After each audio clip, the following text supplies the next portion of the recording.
দিনটা হলো ২৯শে ফেব্রুয়ারি। আজ আমার সবচেয়ে প্রিয় মানুষটার জন্মদিন।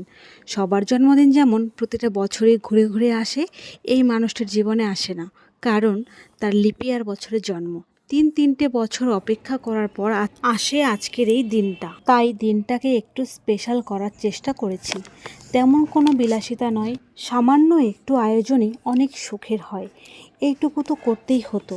আমি তার বউ বলে কথা। সারাটা দিনে এত পরিশ্রম করে রান্না করা আমার বৃথা যায়নি। খুব তৃপ্তি করে খেয়েছে মানুষটা, কারণ রান্না তো রোজই করি, রোজই টেস্টি খাবার হয় বলে, কিন্তু আজকের রান্নায় অনেক ভালোবাসা জড়ানো ছিল, অনেক মায়া জড়ানো ছিল, অনেক আবেগ জমানো ছিল।